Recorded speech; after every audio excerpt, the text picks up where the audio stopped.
بسم اللہ الرحمن الرحیم۔ السلام علیکم۔ غیبی امداد کا واقعہ۔ ایک صاحب فرماتے ہیں کہ میں ایک خچر پر لوگوں کو دمشق سے زبدانی لے جایا کرتا تھا اور اسی کرایہ پر میری گزر بسر تھی۔ ایک مرتبہ ایک شخص نے خچر کرائے پر لیا، میں نے اسے سوار کیا اور لے چلا۔ ایک جگہ دو راستے تھے، جب وہاں پہنچے تو اس نے کہا اس راستے سے چلو۔ میں نے کہا میں اس راستے سے ناواقف ہوں، سیدھا راستہ تو یہی ہے۔ اس نے کہا نہیں، میں پوری طرح سے واقف ہوں، یہ بہت نزدیک کا راستہ ہے۔ اس کے کہنے سے اسی راستے چلا۔ تھوڑی دیر کے بعد میں نے دیکھا کہ ہم یکا یک بیابان میں آگے ہیں جہاں کوئی راستہ نظر نہیں آتا۔ نہایت خطرناک جنگل ہے اور ہر طرف لاشیں پڑی ہیں۔ میں سہم گیا۔ وہ مجھ سے کہنے لگا ذرا لگام تھام لو، مجھے یہاں اترنا ہے۔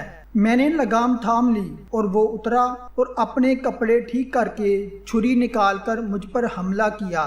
میں وہاں سے سرپٹ بھاگا، لیکن اس نے میرا تعاقب کیا اور مجھے پکڑ لیا۔ میں نے اس کی منت و سماجت کی، لیکن اس نے خیال بھی نہ کیا۔ میں نے کہا اچھا یہ خچر اور کل سامان جو میرے پاس ہے تو لے لے اور مجھے چھوڑ دے۔ اس نے کہا یہ تو میرا ہی ہو چکا ہے، میں تجھے زندہ نہیں چھوڑنا چاہتا۔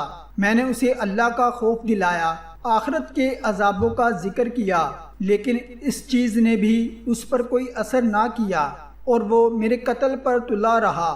اب میں مایوس ہو گیا اور مرنے کے لیے تیار ہو گیا اور اسے منت و التجا کی کہ آپ مجھے 2 رکعت نماز ادا کر لینے دیجیے۔ اس نے کہا اچھا جلدی سے پڑھ لے۔ اس نے کہا اچھا جلدی پڑھ لے۔ میں نے نماز شروع کی، لیکن اللہ کی قسم میری زبان سے قرآن مجید کا ایک حرف بھی نہیں نکلتا تھا۔ یوں ہی ہاتھ باندھے دہشت زدہ کھڑا ہوا تھا، وہ جلدی مچا رہا تھا۔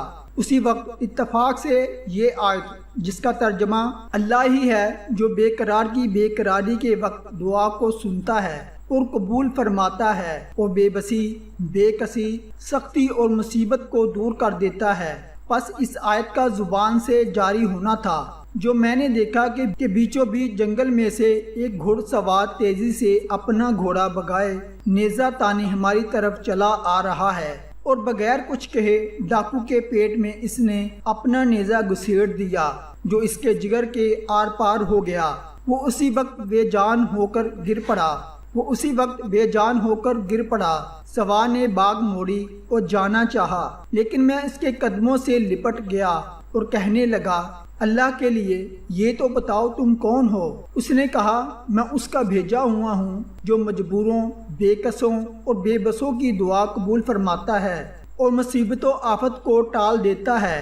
میں نے اللہ کا شکر ادا کیا اور وہاں سے اپنا خچر اور مال لے کر صحیح سالم واپس لوٹا۔ اسی کو پکارنا حق ہے، اس کے سوا نہ کوئی پکار سنتا ہے اور نہ مصیبتوں اور پریشانیوں کو دور کر سکتا ہے۔